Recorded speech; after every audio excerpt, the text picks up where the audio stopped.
नमस्कार, आप देख रहे हैं 4 PM बिहार और मैं हूं अभिषेक मिश्रा। देखिए, जमुई लोकसभा सीट से सांसद हैं चिराग पासवान और बिहार के मुख्यमंत्री नीतीश कुमार और चिराग पासवान के बीच की जो सियासी दुश्मनी है वो सबको मालूम है। ये ठीक है, नीतीश कुमार जब भी सामने होते हैं चिराग पासवान पैर छूकर उनका आशीर्वाद लेते हैं, पैर छूकर उनको प्रणाम करते हैं। नीतीश कुमार भी आशीर्वाद देने में कोई कमी नहीं दिखाते। लेकिन राजनीति बहुत निर्मम चीज है और वैसे भी बिहार में तो चाचा भतीजे की लड़ाई बड़ी मशहूर है, चाहे वो नीतीश चिराग की लड़ाई हो, पशुपति पारस चिराग की लड़ाई हो, तेजस्वी नीतीश की लड़ाई हो। हालांकि तेजस्वी और नीतीश तो अब साथ हैं, दोनों मिलकर सरकार चला रहे हैं। तो मोहरे जो शतरंज है 2024 के लिए, उसकी बिसात बीत चुकी है और गोटी सेट होने लगा है। किसको कैसे निपटाना है, किससे कैसे भिड़ना है, ये सारी तैयारी अब शुरू हो गई है। नीतीश कुमार ने चिराग पासवान को निपटाने का प्लान बना लिया है। चिराग पासवान की सांसदी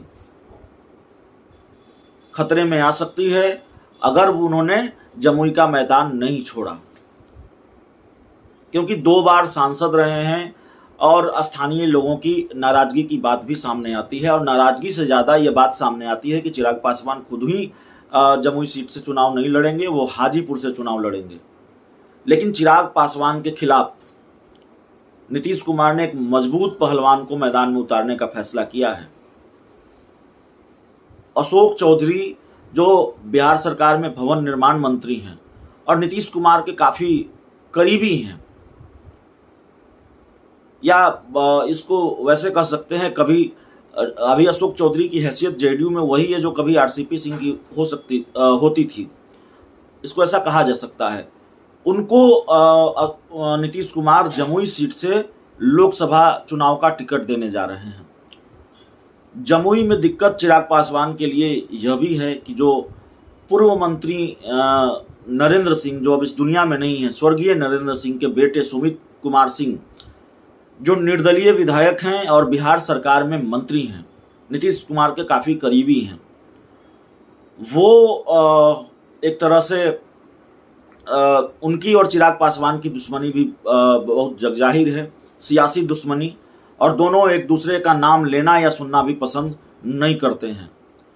तो सुमित सिंह और अशोक चौधरी, सुमित सिंह मदद करेंगे जाहिर तौर पर और अशोक चौधरी उम्मीदवार होंगे। सुमित सिंह और अशोक चौधरी की जोड़ी चिराग पासवान को हर हाल में जमुई सीट पर पछाड़ना चाहती है और चिराग पासवान जमुई सीट छोड़ रहे हैं, ऐसी जानकारी सामने आती है। सूत्रों के हवाले से भी चिराग पासवान जमुई सीट से चुनाव नहीं लड़ेंगे, ऐसी जानकारी हमारे पास है। अब हम ये तो नहीं कर सकते वो डर कर भाग रहे हैं या क्यों छोड़ रहे हैं।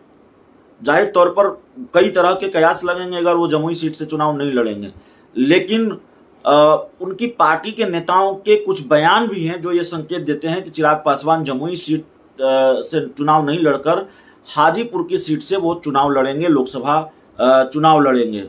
तो जाहिर तौर पर चिराग पासवान जो नीतीश कुमार के मजबूत उम्मीदवार हैं, जो मजबूत पहलवान हैं, उनके सामने वो खड़े नहीं होंगे, उनके सामने वो चुनाव नहीं लड़ेंगे। चिराग पासवान अपनी जमुई सीट छोड़कर, जहां से वो 2 बार सांसद रहे हैं, वो सीट छोड़कर हाजीपुर आ रहे हैं और हाजीपुर में वो चुनाव लड़ेंगे, ये जानकारी सामने आ रही है। अब हाजीपुर की सीट किसकी होती है देखना होगा। जमुई चिराग पासवान छोड़ देंगे, नीतीश कुमार के उम्मीदवार के खिलाफ, नीतीश कुमार के पहलवान अशोक चौधरी के खिलाफ चुनाव नहीं लड़ेंगे, ये बात ठीक है। लेकिन हाजीपुर में लड़ेंगे किसके खिलाफ? हाजीपुर में चिराग पासवान के खिलाफ नीतीश कुमार कौन सा उम्मीदवार उतारते हैं? हाजीपुर की सीट से पहले शिवचंद्र राम ने चुनाव लड़ा था, आरजेडी के नेता हैं, पूर्व मंत्री हैं। अब हाजीपुर सीट से जो शिवचंद्र राम, जो पशुपति पारस के खिलाफ 2019 का लोकसभा चुनाव लड़ चुके हैं, क्या आरजेडी कोटे से वही उम्मीदवार होंगे या फिर ये सीट जेडीयू के खाते में जाएगी? तो फिर जेडीयू किस उम्मीदवार को मैदान में उतारेगी चिराग पासवान के खिलाफ, ये देखना होगा। लेकिन जमुई में तो गोटी सेट कर दिया है जेडीयू ने, नीतीश कुमार ने। बहुत बहुत धन्यवाद।